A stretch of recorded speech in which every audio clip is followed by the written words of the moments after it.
We're loving Ecuador, but there were quite a couple things here that shocked us upon arrival. So sit back and prepare to get shocked. Hey, I'm Monica. And I'm Matt. Together, we're discovering the world as digital nomads, traveling the globe in search of unique experiences. And we'll show you how along the way. We're setting our status quo To go. Cost of living here is so inexpensive, and cash is king. You have to carry cash on you. Mom and pops and smaller markets will accept cash only. Now you can go to bigger retailers and supermarkets and they'll take debit and credit, but for the most part, you're gonna definitely want to have cash on you at all times. As you make your way out of the city, you'll run into less and less ATMs.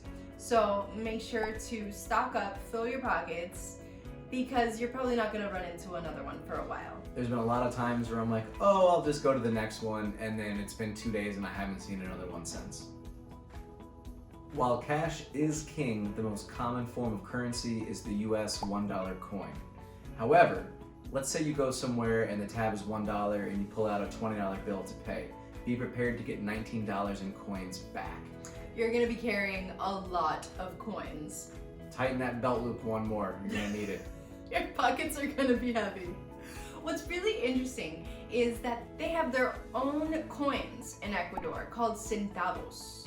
They come in 1, 5, 10, 25, and 50-cent pieces. They're identical in value and in size and to weight. the US coins. Tipping. Shocking. Some places want you to tip, some places don't really care. Kind of depends who you ask what the tipping policy is.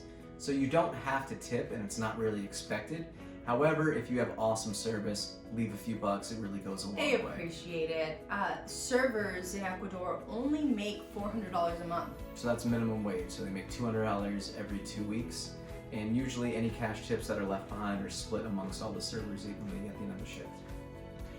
Generally speaking, services are inexpensive.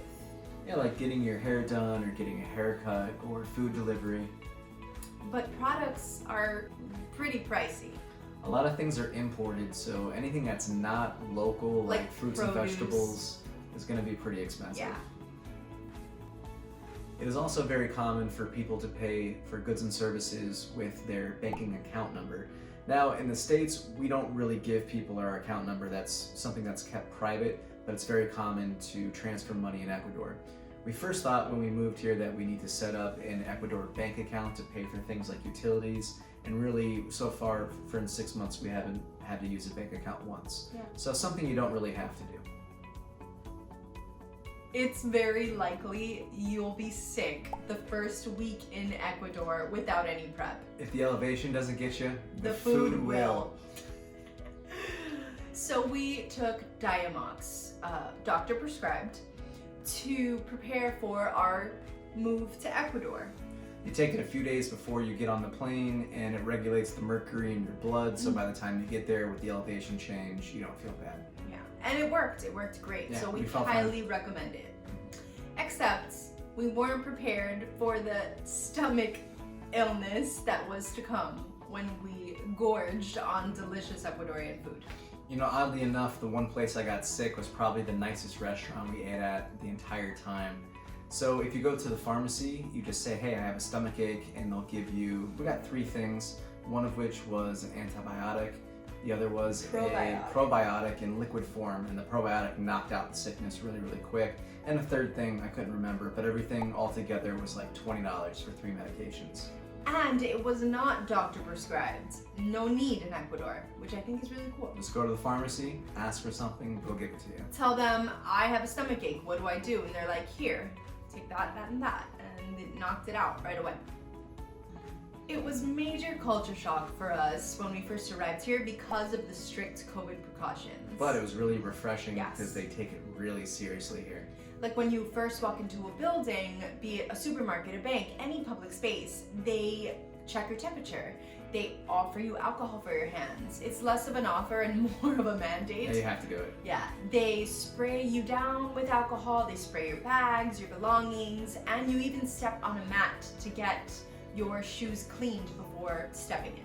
There is a fine of $80 if you get caught without a mask, but it's possible to just bribe the police officer, which brings us to our next point. Cop corruption is a thing here. It's real here, but not how I thought it was going to be. I kind of thought that corruption meant they take you in a back alley and beat you up. It's not Nothing really like that. It's more small-scale corruption, like if you don't have your seatbelt on, instead of writing you a ticket, they'll say, you know, this ticket's going to cost you 6 points on your license. Maybe we can come to an agreement. And that basically means throw them a $20 bill on the sly and they'll let you off without the points. We've seen this happen to our friends a few times.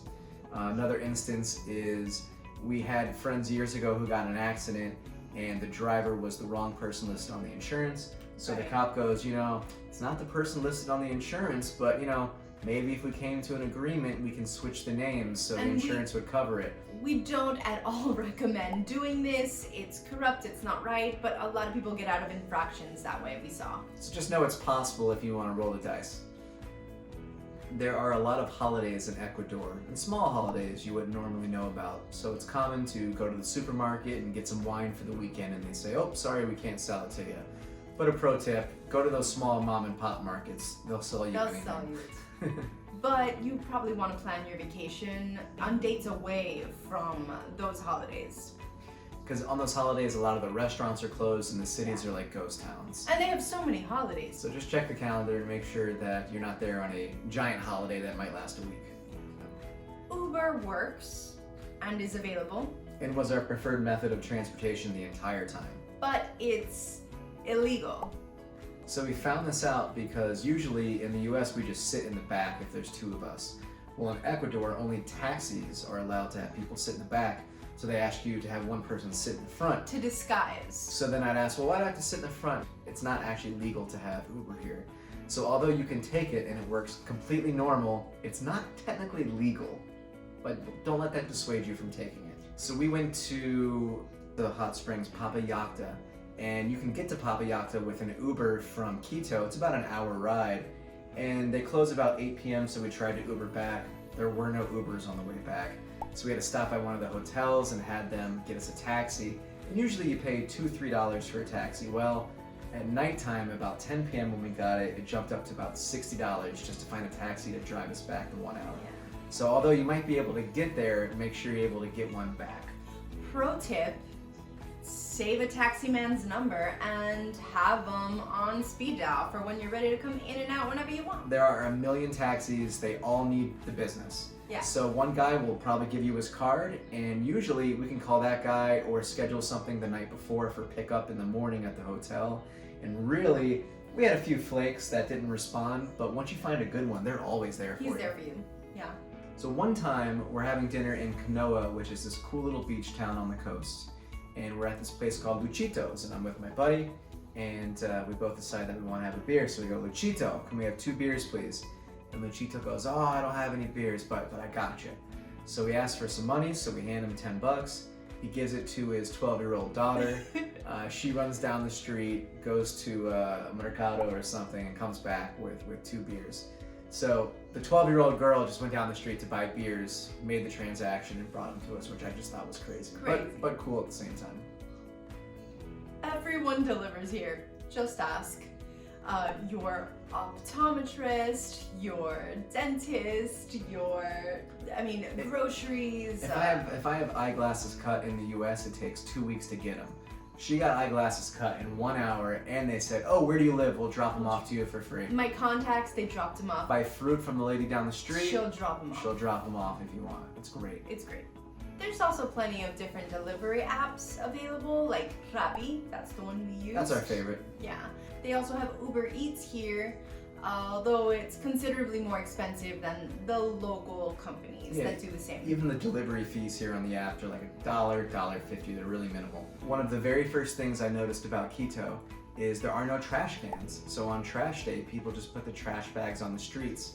This leads to problems because dogs come and rip open the trash bags. Now there's trash on the streets, and that's just how it is. And this is true in residential areas, although of course you'll find public trash cans, around supermarkets and in parks and stuff like that, yes. But it's kind of an issue. There is no mail in Ecuador. There is. It just doesn't work at all. You won't find any mailboxes. Mail's only available through private companies. Domestically, internationally, it's not possible. Tell your family not to send you any birthday cards, birthday gifts, any mail at all, because it'll never get to you. It's a problem. Using the restroom in public spaces will cost you 10 to 20 cents to be exact for toilet paper. Also, even if it doesn't cost you, don't run into a stall thinking you'll have toilet paper right there. You won't. Toilet paper is usually at the entrance. She knows from experience. It's happened a few times. Also, they call toilet paper papel toalla, which to me translates into paper towel, and a paper towel to me is very different than toilet paper. You cannot put toilet paper, papel toalla, in the toilets. You'll see that sign over and over again everywhere. Just know they don't mean paper towel. Yeah, it's a little shocking to not flush the toilet paper, which is what we do in the US. So you use it and you put it in a trash bin instead of flushing it because the pipes are so old. And small. Yeah. And so it'll clog, and you don't want to be that person that clogs the toilet. It's not fun. While it is common to have a clothes washer in your Airbnb or apartment, you will almost never find a clothes dryer. So everything is going to be hung out outside on the line to dry, which we kind of thought was a little setback in the beginning, but really wasn't a big deal No at big all. deal. And we kind of ended up preferring that. Most Airbnbs and apartments will not have air conditioner. Now that's a big problem for me. Most of the time, a deal breaker. I have to have air conditioner. I run hot at I night. have MS, I'm sensitive to heat. At night I have to be cold and no air conditioner. I just thought this is not gonna work. But it was fine. You get there and the city's cool and you go to the mountains, it's also cool. You really don't need an air conditioner. Except for the coast. The coasts like Montanita, Canoa, Guayaquil. places on the beach are hot, so you definitely need to have an air conditioner. But most of the time, no air conditioner, don't worry about it, not a problem. If you are going to be cooking in your apartment or Airbnb, just know that the standard is a gas stove. Just keep in mind that you have natural gas running through, so you have to be really, really careful about shutting it off, or else the whole house will fill with gas and you go kaboom. That would be bad. Yeah. Rule of thumb, call first before you show up. Many places in Ecuador do not update their Google listings. Unfortunately, many businesses have closed down after COVID. I would say the first month we got here, about half the places we went to weren't even open because we So went off the frustrating. Google hours and they were completely incorrect. Yeah. Quick solution, call before you go. Text them on WhatsApp to make a reservation, because they'll either be open just for you or they have specific times they're open because of the pandemic, because of curfews, because of many, many factors. Call before you go. Don't trust the weatherman. So this next tip is kind of just for Banos. So before we went to Banos, we looked at the weather and it said it was going to be about 30 degrees Fahrenheit. That's freezing, so we were going to bring all our heavy jackets and we were expecting something cold. When we got there, it was about 80 degrees Fahrenheit, so not just a little off, but way off. Yeah. So we ended up talking to some people in our kayaking group, and they said, yeah, same thing happened to us, and we heard that the sensors for the city that do the temperature control are on top of the mountain, which skews the numbers since it's so cold up there. So long story short, if you're going to Banos and it says it's going to be very cold, don't trust it. And they said they've been trying to contact the weather stations for years to fix this, and it just hasn't been changed. So just know that going in. The most shocking thing for us was also the most disappointing thing. The infrastructure here is terrible. There are potholes everywhere.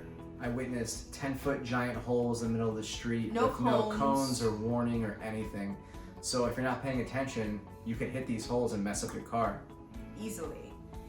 There's gaps in the sidewalk. It's super uneven and pretty dangerous if you're walking without looking or driving without being careful. Something to look out for sure. In addition to that, dog poop. We talked about this in our first video a little bit, but dog poop everywhere, so you really have to look where you're walking. So besides the trash, the dog poop, and the infrastructure, just look down. It's lovely otherwise. So you'll notice on a lot of menus that beef is really inexpensive and steaks are really inexpensive. So you might be tempted to get a ribeye or a filet or something. Just be careful where you get it, because if I got 20 steaks, 19 of them were overcooked or undercooked. They just can't get a temperature right. I went to one place in BANOS called Jaguar that was like a steak restaurant that was recommended by a bunch of people. They nailed the temperature. But instead of medium rare, medium, medium well, they do a 1/4, 2/4, 3/4. So just be very particular about how you want it. You know, if you want a medium rare, say you want a warm red center, what temperature is that? You gotta be really specific on how you get it. Ecuador is known to have the best coffee in the world. And yes, the beans are quite excellent, but their execution, not so good. The coffee's not great. Oh, I was so heartbroken. I didn't like the milk either. So they boil their milk, which makes it last longer, but the taste is really not great. Yeah, so the cappuccino was So a while the disappointment. coffee might be good, if you put milk in it for a cappuccino, it just ruins it because the milk's no good. And the straight black coffee is very watery, American style, and I prefer a darker espresso. Yeah, so we like Cuban coffee, so it's a really strong coffee. So when we go to the supermarket, we get espresso beans. We couldn't find not one espresso coffee bean in the big supermarkets. Yeah, and they love instant coffee, right? There's a lot of instant coffee. Yeah, there's a lot. Yeah. You can say F-bombs on the radio. What? That's it. When you order chicken wings, they give you plastic gloves so your hands don't get dirty. What? Have you ever had a pet guinea pig when you were little? Man, they're really cute. Well, we ate it. So people in Ecuador eat cuy, which is guinea pig. We had our first and last experience with cuy in BANOS. Not to say it wasn't good. It was actually. It tasted like chicken. Chicken and bacon. Yeah, It smoky. was a chicken and bacon baby. And it was good, but it was challenging to eat and challenging to look at while you eat. That's for sure.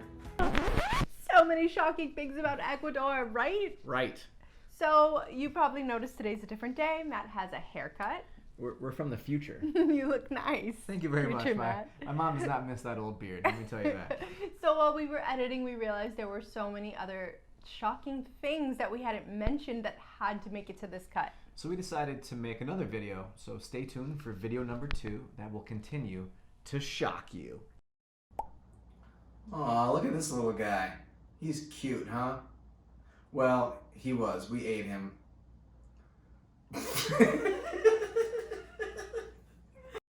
So this is our list of our top shocking things we've experienced so far in Ecuador. Get ready to get shocked! We got that.